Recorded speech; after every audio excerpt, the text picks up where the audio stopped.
那就让我们欢迎我们的主持人，国立中正大学教育学院的郑瑞隆院长，掌声欢迎。Thank you very much, ladies and gentlemen. I'm so happy to be invited to moderate this session of speech at the National Chengchi University. We are all CCU, okay? And also, CCU is also located in the rural area in Jiayi, Minxiong. So it's so happy to be here. And for first of all, I need to introduce myself. I'm a faculty member in the College of Education in National Zhongzheng University, and also a professor in the Department of Criminology. And especially I focus my research and the teaching interest on domestic violence and sexual assaulting, and also juvenile delinquency problem. So I think it's kind of also under the umbrella of social justice. Yeah. So I'm so happy to be here. And also for this session of speech, we invited Dr. Cath Gristy. She's from University of Plymouth, the UK. And also he teaches undergraduate master's program and also doctoral program at the academic program. And also she focuses much on the social justice and also in research for making some big difference to help young people, their schools, and also their communities. I think it's kind of similar interest and also the same mission compared with this conference for today. So, and also her current research also focus on how to help small schools, their multi-age classroom, and also how to access to the school. So it's quite good time for us to welcome Dr. Cath Gristy. Let's give a big hand and also applause to welcome Dr. Cath Gristy. Thank you. Okay. Gristy? Yeah, your turn. Okay, thank you. Hello, thank you. I will share my screen. Well, yes, I'll share my screen to get us started. Please advise me differently as I need to. That's good. That's good. So we'll start here. So it's very wonderful to be here. Thank you very much for your warm welcome, and thank you for inviting me to contribute to your wonderful conference. I hope you're all having a truly wonderful time learning, exchanging, communicating, networking.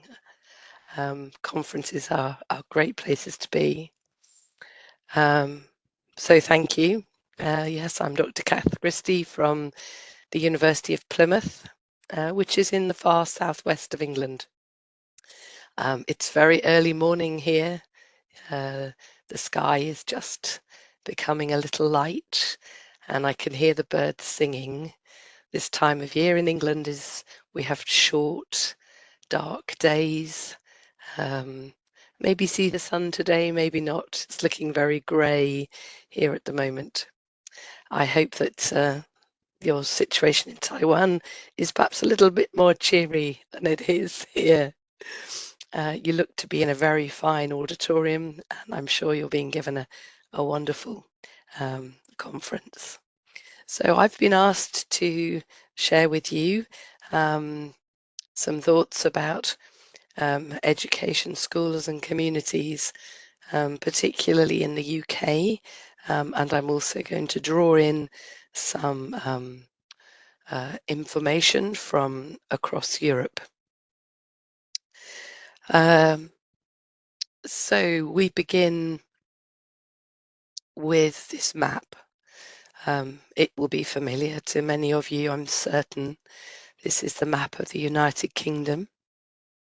I'm located today in the very southwest tip, down in the green zone. I'm near the city of Plymouth, which you'll see on the map. And today I'm located halfway between the north and south coast of that West Peninsula. The 4 nations of England, of the United Kingdom, are made of Scotland, England, Wales, and Northern Ireland. And the reason I explain this is because these 4 nations have their education systems devolved from central government. So they have some local control over schooling and the education system in these 4 nations. So there are some differences, for example, in the school curriculum. There are some differences in the way the countries provide funding for their schools. And there are differences in the way that teachers are educated. It means that in a small space, there are 4 different systems. And this makes for very interesting comparisons. And interestingly, the 4 nations define rural and small in different ways. I'm in the city north. I'm in a small village today in the countryside north of Plymouth. It would take me about 5 hours to drive to the big city in England, the capital city, London. So in relative terms, in global terms, it's a small place.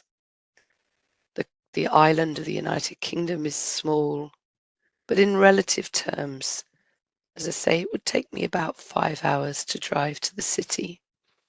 And the city is, as in many countries, the places where decisions are made about education policy.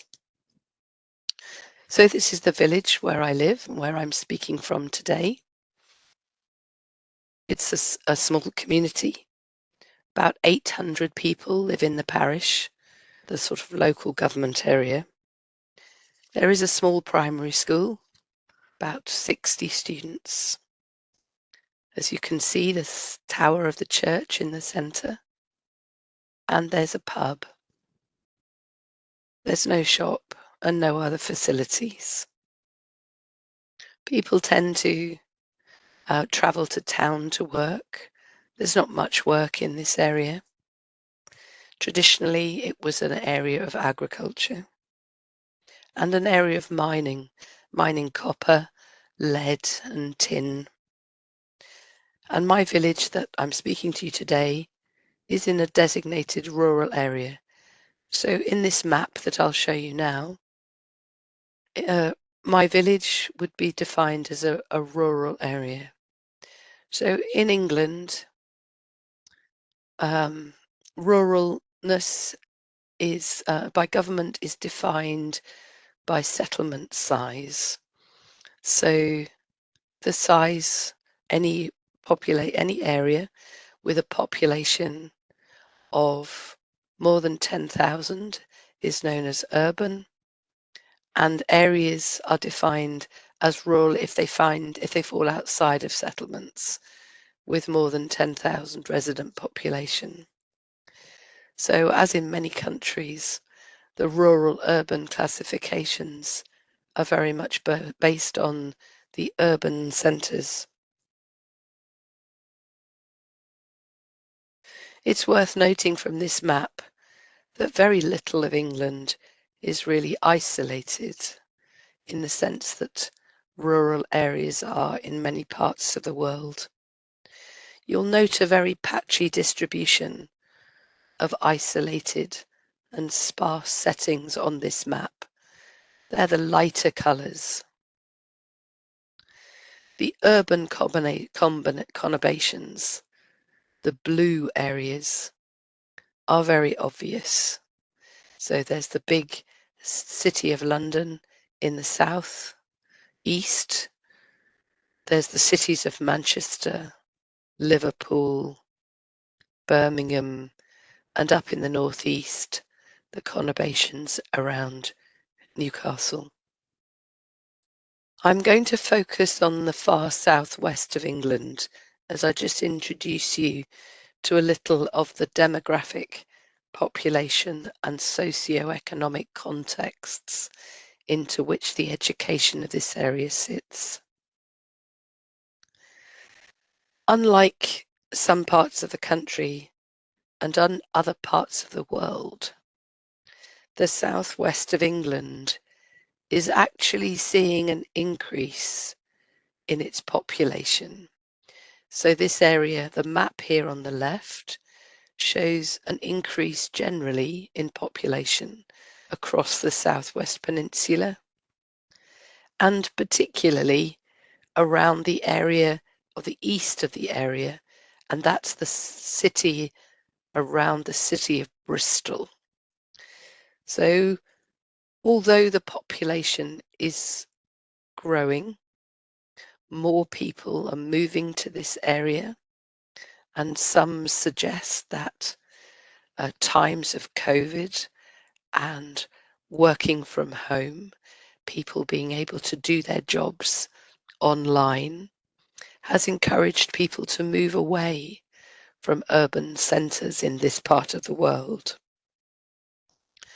But you'll see on the right-hand side of my slide that the population, although it's growing, it's getting older.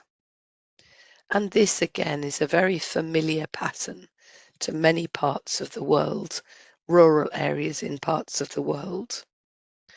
So the graph on the right suggests that over the last 10 years or so, the average age of the population of this area has increased a small amount, from an average age of 39 to 43. However, there would be areas in the southwest of England where the average age of the population would increase significantly. And we would see this particularly in the towns around the coast. These might be called seaside places. And these areas have seen a significant rise in the average age of the population. So these areas generally see a rise of older people and a decrease in the number of families with small children. There's an interesting focus in current education policy in England on these coastal seaside towns.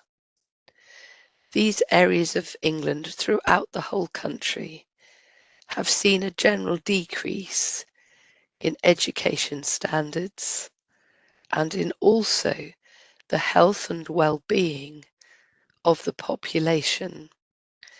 So the English government currently has some research and funding focus on coastal towns and how these might be improved.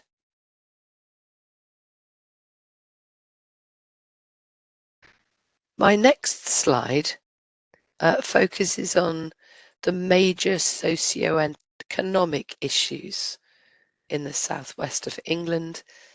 And again, these issues would be familiar to perhaps other parts of the world, with other parts with rural areas. One of the main issues, and quite possibly the reason why there are fewer children living in the southwest of England, is the price of property. It's becoming very difficult to afford a home. And this is particularly acute, this issue is particularly acute in the southwest of England. So families with children tend to move away from the coast and away from rural areas into the towns and cities where they might be able to find housing and to afford housing. Household income in the southwest of England tends to be relatively low compared to other parts of the country. So salaries for jobs here, people have less money than they might if they have a similar job in the city. And that's another reason that families and small children and people of working age are moving away from rural areas.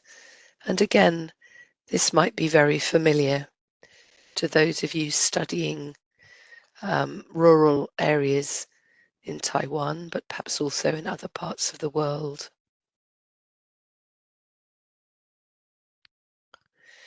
So with a little bit of background to the area that I'm living in, I'm using it as a little bit of an example to have a very particular focus on one part of England. But now I broaden to a more general discussion of the ways in which schools are organised in this country. Many of you may well be familiar with schooling in England, but just as a basic introduction, the British Education Studies Association published a report in 2021 to try and get some idea of the way in which the schools are distributed in different groups. So in 2021, BISA determined that there were about 24,400 schools in England. The majority of those, about 17,000, are primary schools, aged 5 to 11.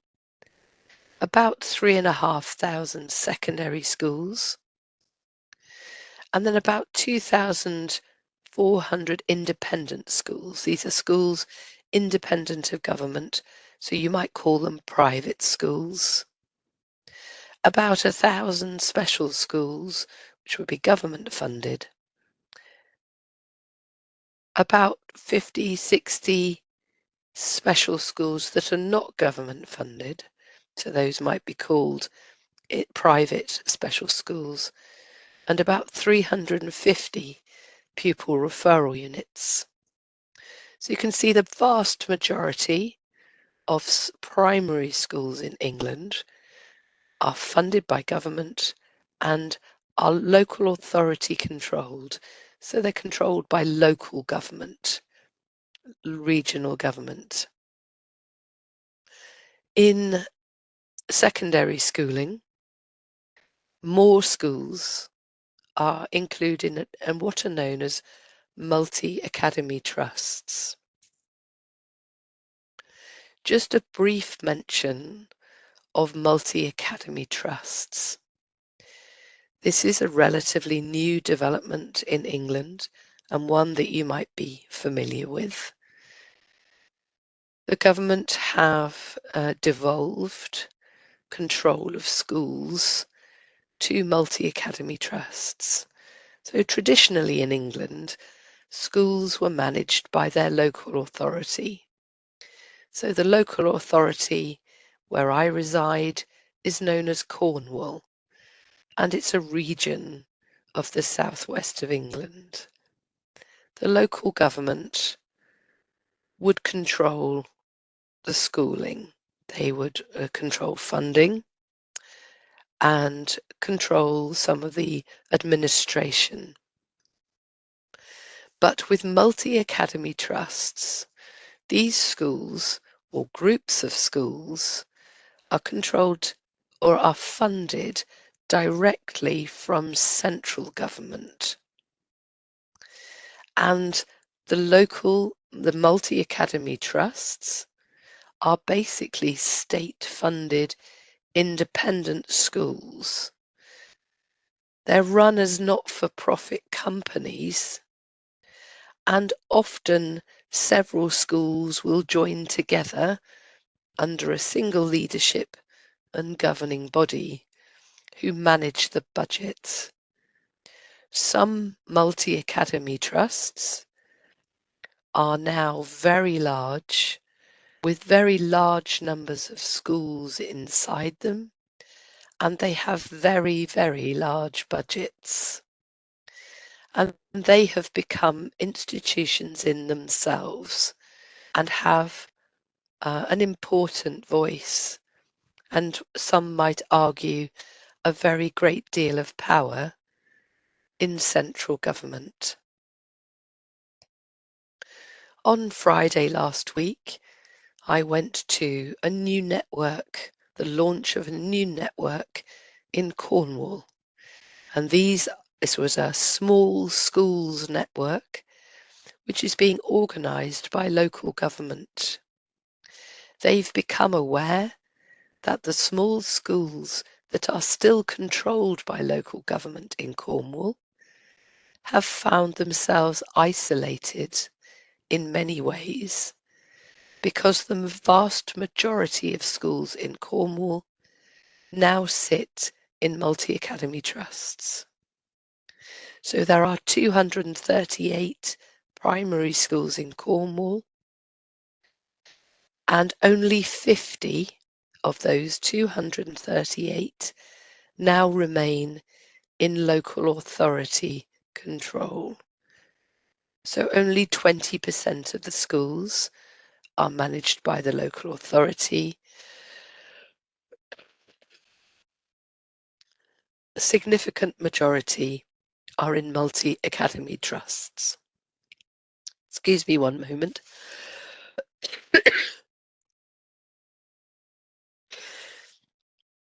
You may well be familiar with the centralisation and control of schooling that we see in England. It's a good example of a country that has a standardised and heavily centralised control of curriculum, teacher education, and the inspection of quality in schools. So there is a national curriculum in England, and increasingly large number of centrally produced teaching resources. All schools within the state-maintained sector have to follow the national curriculum.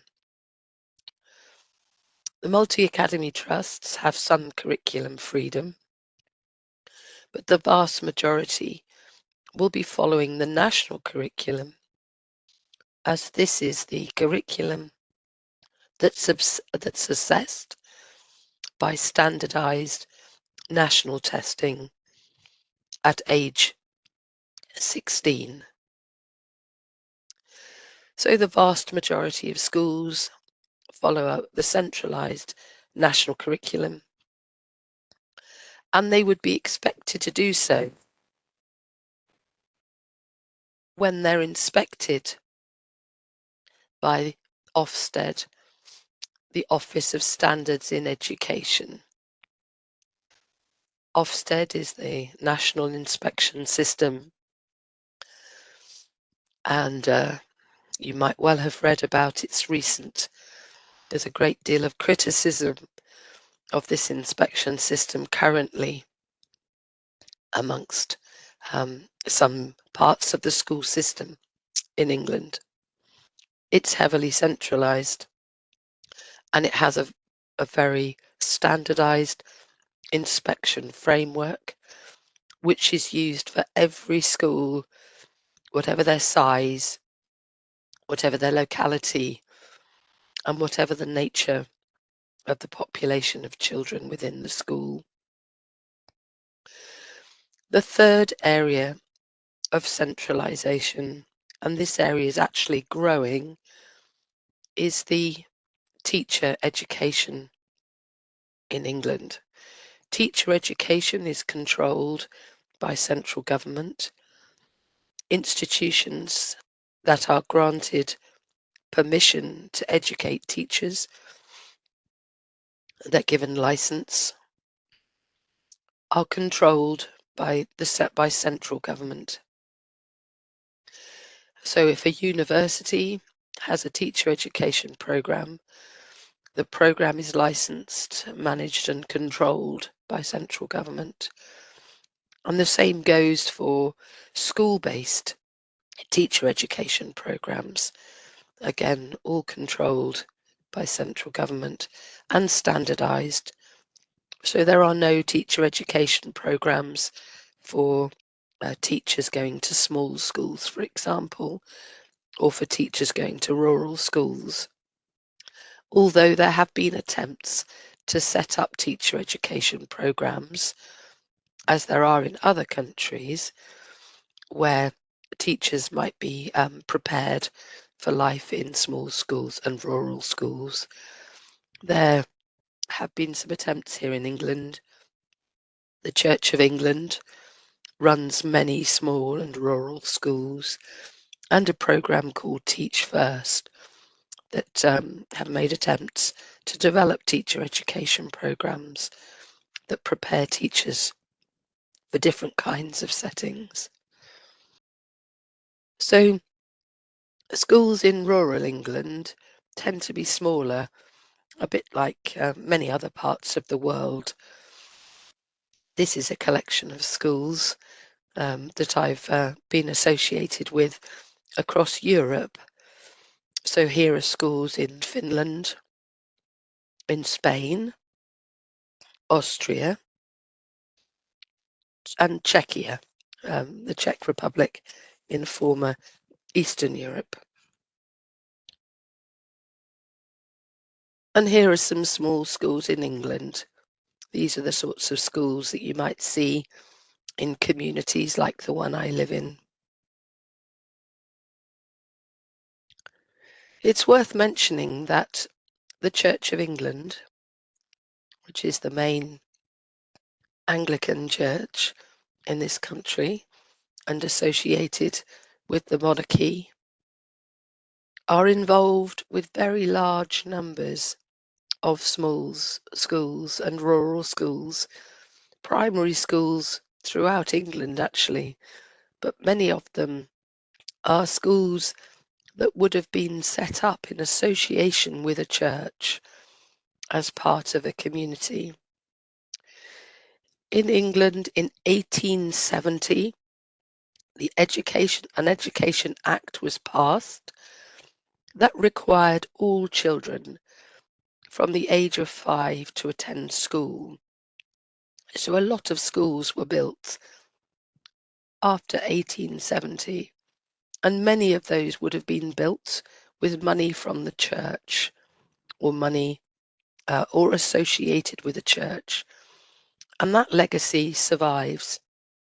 It's very obvious in rural areas and in city areas across England.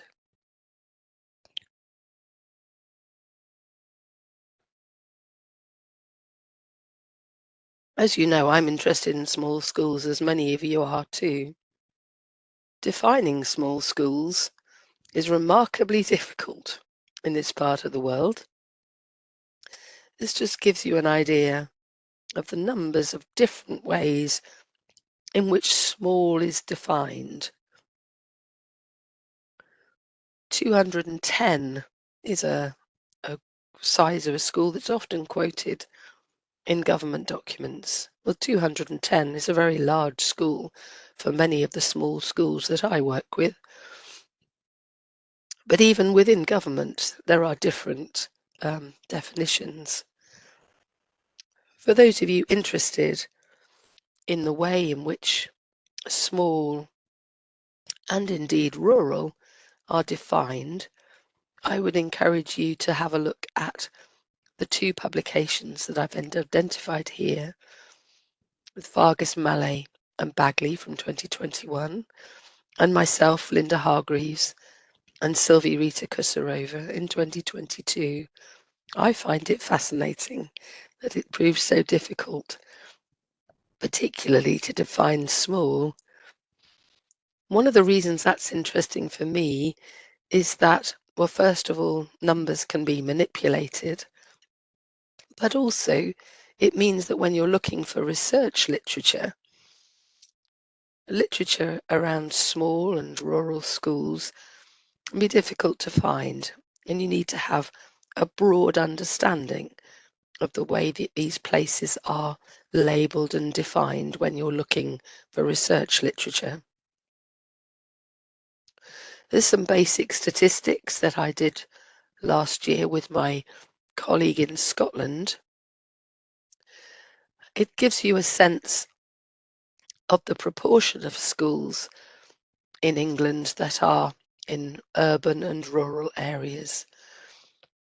So about 70% of all schools, all state-funded primary schools, are in urban areas. Whereas only about a third of the schools are in rural areas. And of the very small schools, so schools with less than 100 children, about 99% of those are in rural areas. So we can safely say that most small schools are in rural areas, but the vast majority of schools in England, primary schools, are in urban areas. And in many, you'll be familiar with this idea of urban metrocentric education policy making. You can understand that with 70% of schools being urban, perhaps metrocentric policy making makes sense, but it also indicates why, for a very large number of schools, this metrocentric policy makes very little sense at all. This slide has some data that's been produced reasonably recently from the inspection body Ofsted and begins to indicate why there are some big questions being asked in this part of the world about what's happening in the school system, particularly in small schools.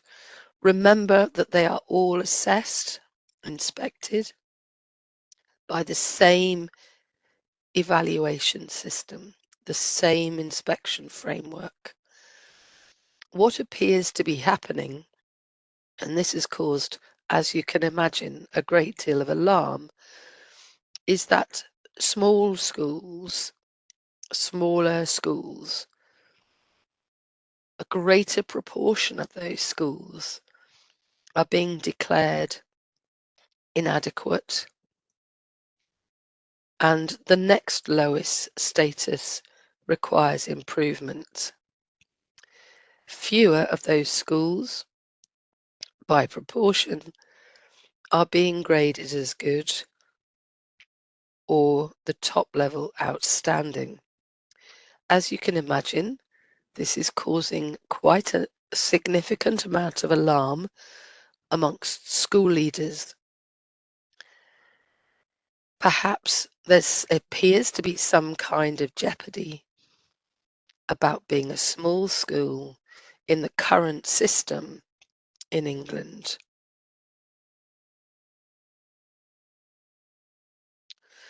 One might consider from the literature around rural education and rural education around the world, there is generally considered to be a disadvantage in an education sense of being educated in a rural area.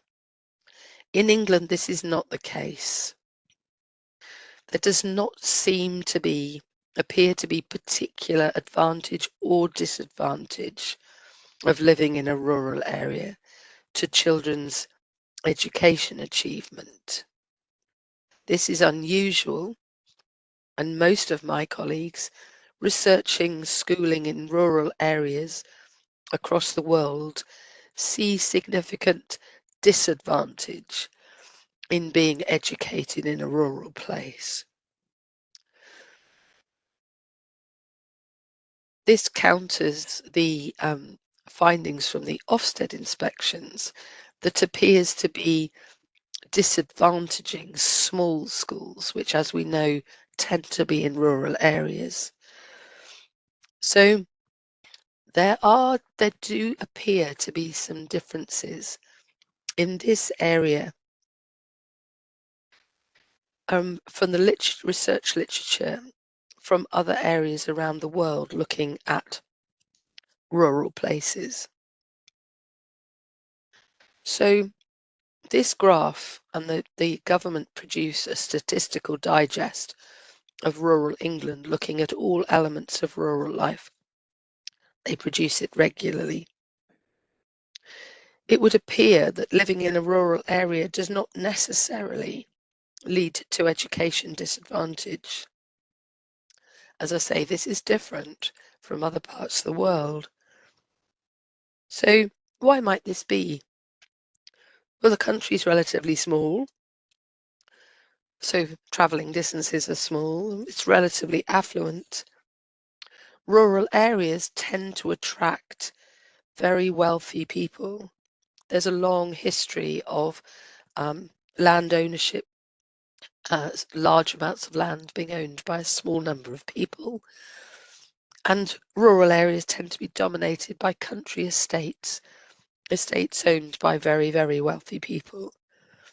Also, there has been some support for rural schooling and some support for school leaders. So there is some, if a school is in what's known as a sparse area, so an area that's considered isolated, there is some extra money available from school, and it's known as sparsity funding. And if a primary school has fewer than 150 children, there will also be some additional funding.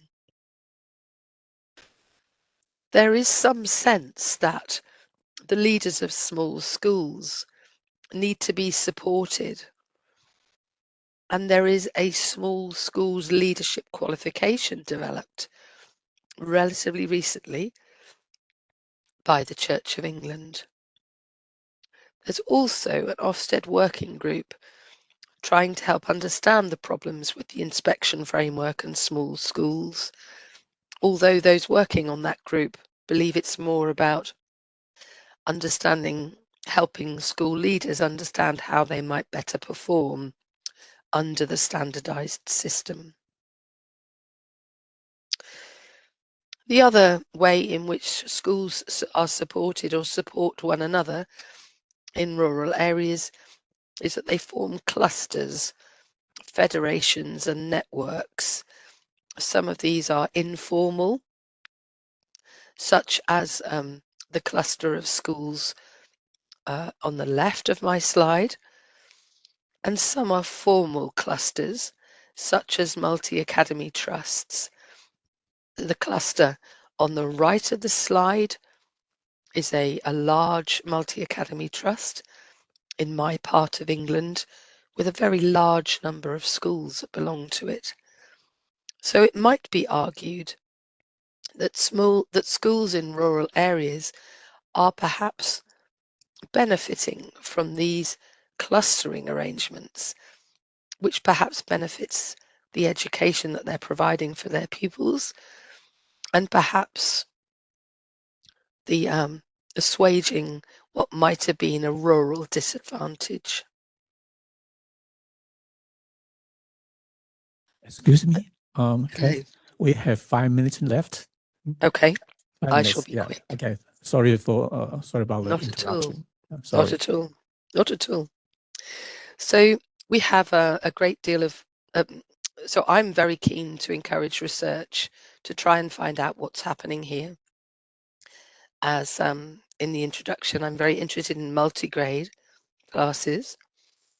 There's a little research going on around leadership and funding of small schools. And there's also some research, only a small amount, around the public understanding of schools and their localities. The manifesto for small schools has recently been developed.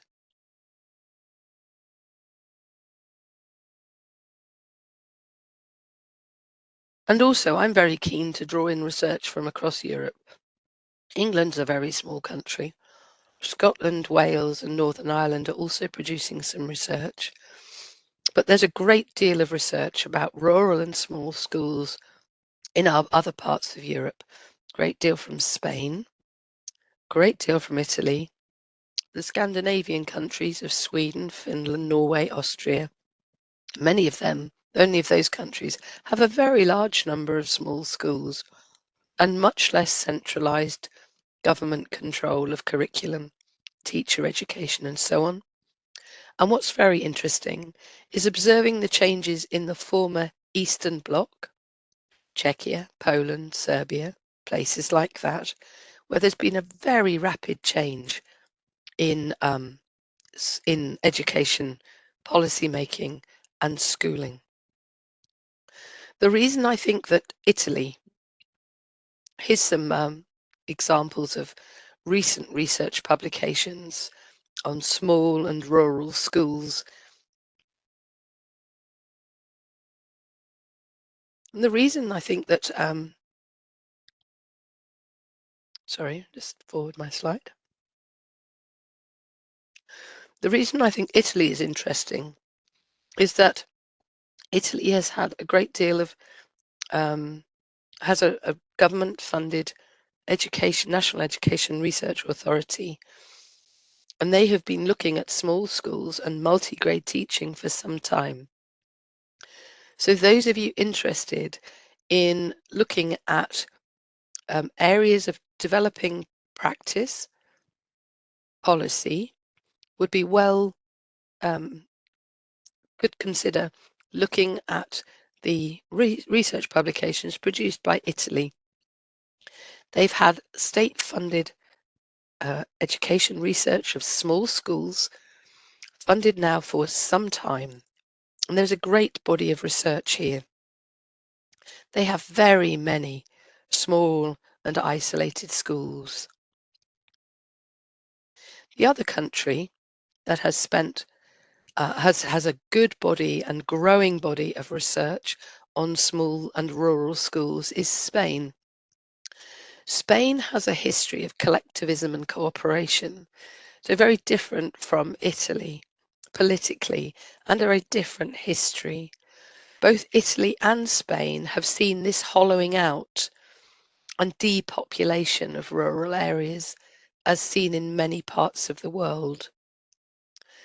Spain has a strong sense of community and inclusion in its schooling and community policy making.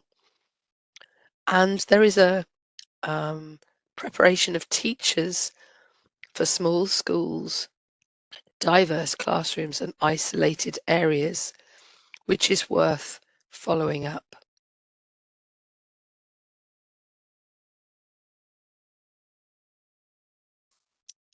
This gives you an idea of the sort of research that's going on in Europe. This was a symposium that was held at the European Education Research Association meeting in August this year. It was focused on mixed age, multi-grade classrooms, and you can see that there are contributions here from New Zealand, from Italy, from England, from Norway, Scotland, and Spain. So there's a great deal of interest in research activity to understand and support the teaching and learning in mixed age and what might be called multi-grade or composite classes. Many of you attending the conference here might be interested in alternatives to mainstream schooling. In England, they're not particularly associated with rural areas. There's something known as alternative provision, which tends to be for children who have left mainstream schools. Perhaps they've been formally excluded from school, or for some reason cannot attend school. Alternative education, as you might frame it, tends to be populated by people who do not want mainstream schooling for their children. Mainstream, this might include free-range schooling, democratic schooling, Steiner, outdoor and forest schools, and these in England tend to be privately funded. There's also a growing interest in something called elective home education. There have always been families in England who have decided to educate their children at home, but there's been a big increase here, particularly since COVID. And certainly in my part of England, this is causing quite a lot of interest. About 1% of all children in England might be educated at home, but in areas like the area I live in, that might be up to 5% in some communities. Alternative provision is state funded, but it tends to sit in small schools. They're often in urban areas, and about, again, less than 1% of the population would be in that kind of schooling.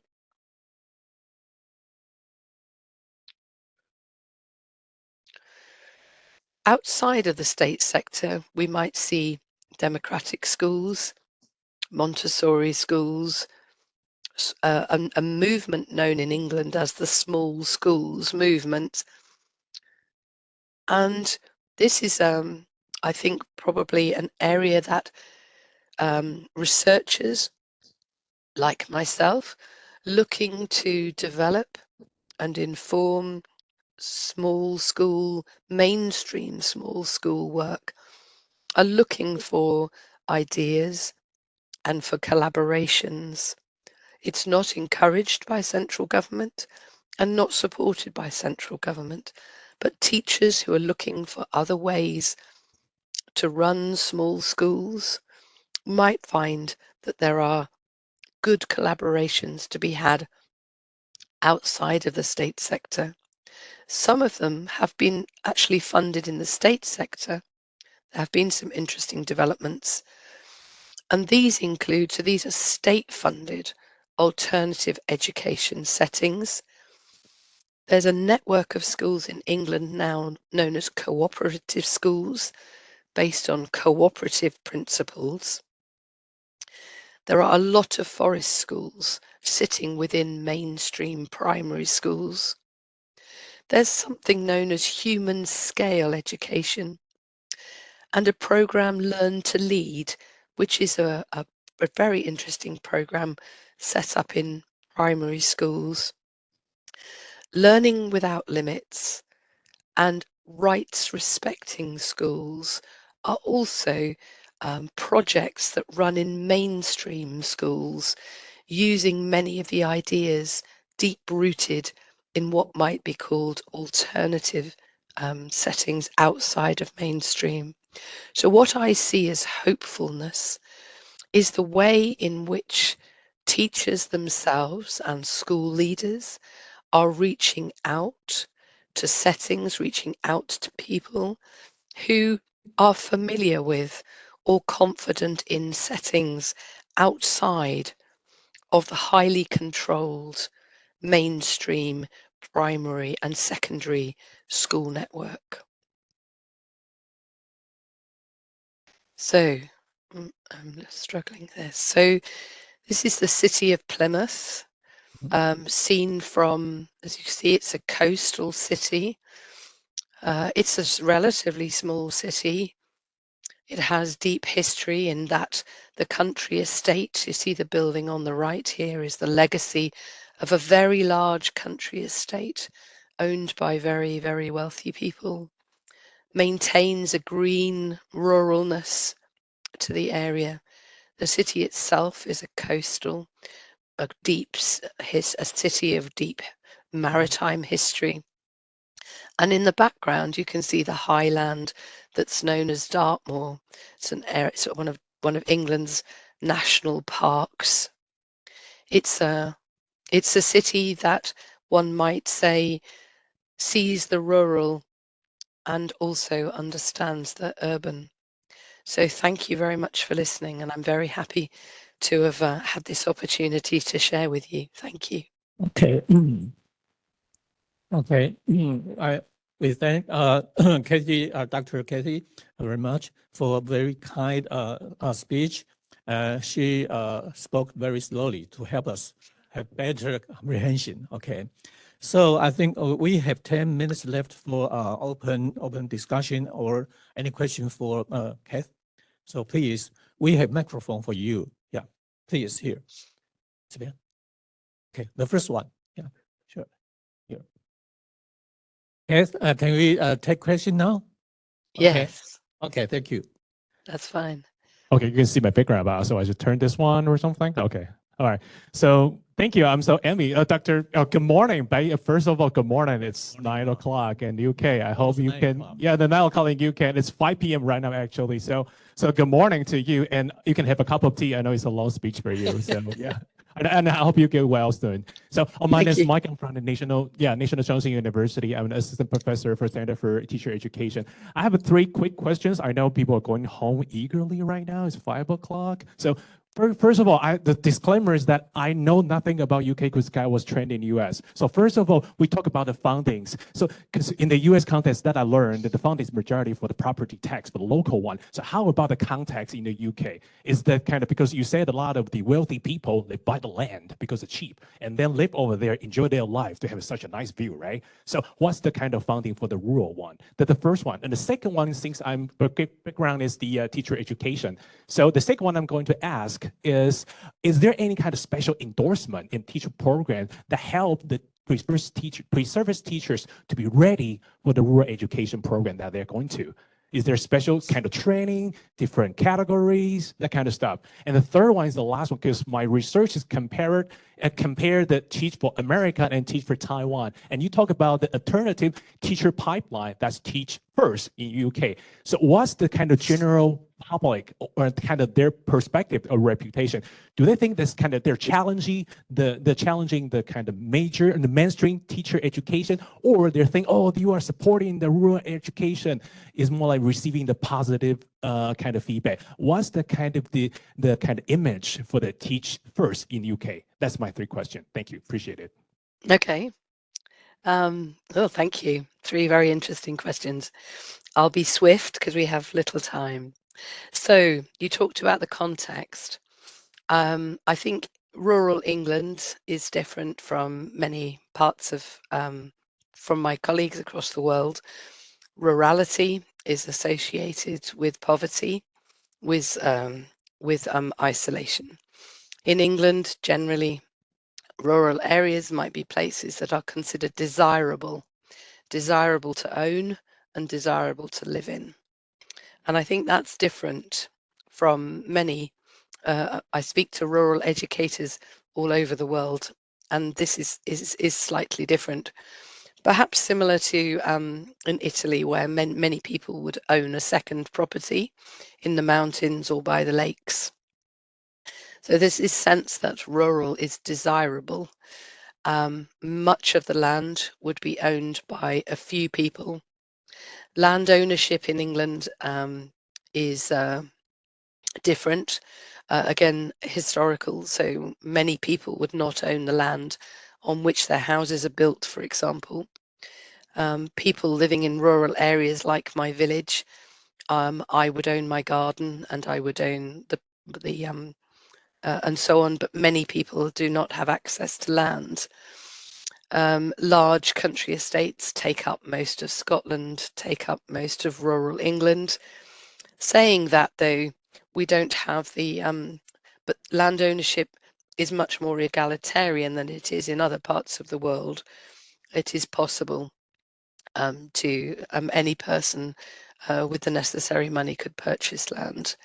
So there's a strong sense that people are anchored through where they live. Then they are, as you probably know, significant problems with housing and housing people in this country, and hence the migration. But there's a long-standing and complex relationship between land ownership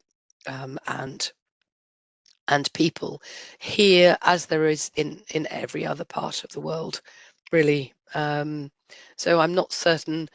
It's deep, rooted history. Again, as in many parts of the world, government have less role to play. So there's less land owned by government. Most land would be owned by wealthy individuals. So coming to your second question, and certainly, well, going back to your first, I can recommend some reading about land ownership and cultural stuff if you would appreciate that. Your second question, teacher education and pre-service training. There's very, very little pre-service training for anything other than what would be called a standardized school. So all teacher education in England is inspected by and controlled by central government. There has been a recent review, it happened and was completed last year, of all the university-based teacher education in England. And a large number of universities had their licenses removed, not because they were doing a bad job, but because the government want to reduce the number of universities providing teacher education. They want to increase the number of schools providing teacher education. So the government wish for all teachers eventually to be trained in schools rather than in places like universities. You can imagine that's causing some difficulties, particularly for schools with capacity to train teachers. A small school has very little capacity or extra staffing to train the teachers. So most of the teachers being educated in schools are being educated in large schools. It is assumed that all classes will be single grade. So all teachers are being prepared for single grade teaching. Remember that all of this is government controlled and all centralized. So there is almost no provision for preparing teachers to teach in anything other than a single grade classroom and a primary school where there are sufficient classrooms for a classroom per grade. Teach for America and Teach for Taiwan, and in England, Teach First, big government-sponsored initiatives. Teach First has had a great deal of success in many ways in England. They have set up a program in association with the Church of England to try and provide a route for training teachers in schools other than those that I've described as standard. So there has been a project to try and have more teachers educated in small schools. There's little evidence that's emerging from that, but the program is really not taken off. And I think anecdotal evidence would suggest that that model isn't working, in that those places just don't have the capacity, bearing in mind that they're all trying to work to this heavily centralized, standardized model. So on Friday, when I spoke with the small schools in Cornwall, all of them would be very keen to support teachers and to educate teachers about the joy and the celebration of a multi-grade, mixed age school, a small school. The capacity to train teachers in those is very, very limited. And the inclination to train teachers in those spaces is limited by the very, very high level of government control. Does that help? Does that help respond to your question? Okay. Yeah. Thank you, Kath, and thank you for the question. I wish we could have more questions to raise and to discuss, but I'm sorry to say that the time is out. Sorry. So thank you very much for coming to this session of keynote speech, and also from Kath share and the speech, we can learn much more from England, UK, and also the international rural area of the school. So I think we have very, very much of a good vision and preparation for Taiwan's future, because we also have the same trend and situation in Taiwan. We have many more small rural schools.